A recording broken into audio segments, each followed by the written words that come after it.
Our next witness, and I'll be introducing on behalf of Mr. Walsh, but our next witness is Stephen Strobel, the Executive Vice President and Chief Financial Officer for Blue Star Energy Services, which is a retail energy supplier in Chicago, Illinois. He's testifying on behalf of the National Small Business Association. Mr. Strobel, we appreciate you being here. Thanks for coming.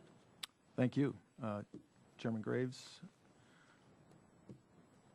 Ranking Member Velasquez, committee members. Thanks for the opportunity to testify today.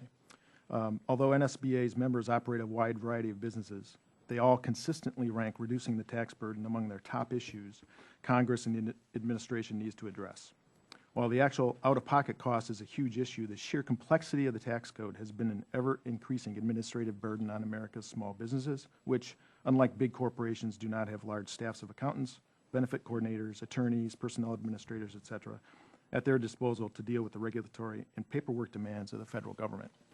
According to NSBA's 2011 Small Business Taxation Survey, 87% of small business owners hire outside help to handle their tax reporting and filing requirements. The complexity of the current tax system forces small businesses to spend valuable time and financial resources on tax compliance instead of using these resources to do what they do best, grow the business and hire people. When asked in the NSBA taxation survey how much time and money per year is spent just on the administration of taxes, 50% of small businesses said they spend more than $5,000, and more than a third spend more than 80 hours on tax filing preparation. Blue Star, we spend about $25,000 annually on our tax preparation. As Congress and the administration grapple with a downturned economy, banking failures, and skyrocketing deficit, it's unnatural to look for ways to offset spending and raise revenues. However, it would be unwise for Congress to do so on the backs of small business owners, the very entrepreneurs who create jobs. To grow their businesses and hire new employees, small business owners need dependable and sufficient access to capital and public policies that boost investment and encourage entrepreneurship.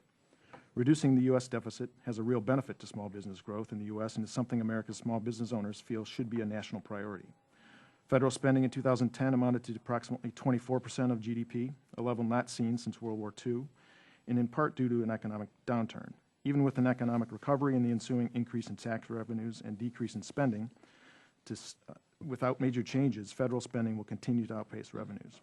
If we continue to run high deficits, increased interest rates and constricted credit will negatively impact small business' ability to garner financing, and 80% of small businesses use credit. Congress and the administration over the coming years must address the nation's budget deficit and the associated long-term debt. In addition to reducing the size and pay of the government workforce and overall entitlement spending, one way to do that is to implement real tax reform.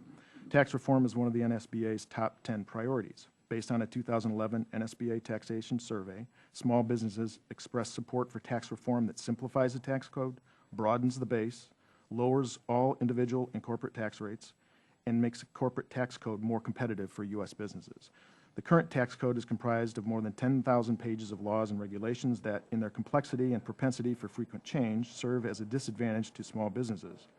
NSBA's members believe it is imperative that the U.S. move toward a simpler, fairer tax system that is designed to tax only once, is stable and predictable, is visible to the taxpayer, is simple in its administration and compliance, and is comprehensible using commonly understood finance and accounting concepts, and finally, is fair in its treatment to all citizens. These reforms can spur economic growth. Another factor to consider is the international competitiveness of U.S. firms. Congress and the administration must ensure that our tax code does not impede our international competitiveness of U.S. companies, nor disincentivize domestic investment. One way to accomplish this is by enacting the fair tax. In the 112th Congress, legislation has been introduced into the House and Senate, the Fair Tax Act of 2011, which the NSBA proudly supports. But whether it's the fair tax or any of the other tax reform recommendations that are currently on the table, any reform must be built around internationally competitive tax rules that result in a simpler, more efficient, and less costly tax system that provides powerful incentives for businesses to invest and produce in the U.S. The economics of small businesses in all sectors would be strengthened by their ability to save and invest in this country and thus hire additional workers. The NSBA believes efforts to reduce the regulatory and administrative burdens on small businesses must focus on overall simplification, eliminating inequities within the tax code, and enhancing taxpayer education and outreach. A simpler tax code that is more easily understood by taxpayers would have many benefits, not the least of which would be reduced cost of compliance and reduced unintentional errors. Accurate tax reporting and compliance is extremely important to small businesses, but vague rules and poorly defined regulation understandably result in mistakes. The more assistance offered to taxpayers and the simpler it is to understand and comply with tax laws, the more taxpayers will accurately meet their tax obligations. And with the complexity facing many taxpayers, NSBA believes the development and implementation of initiatives to improve IRS guidance and assistance is important. In conclusion, the NSBA is confident that fiscally responsible policies and entrepreneurially supportive tax simplification will lead to the long-term prosperity of the U.S. economy. It is critical that lawmakers avoid any move that would stymie the moderate economic growth we're starting to see in the U.S. economy and the growth in our small business community. Thank you.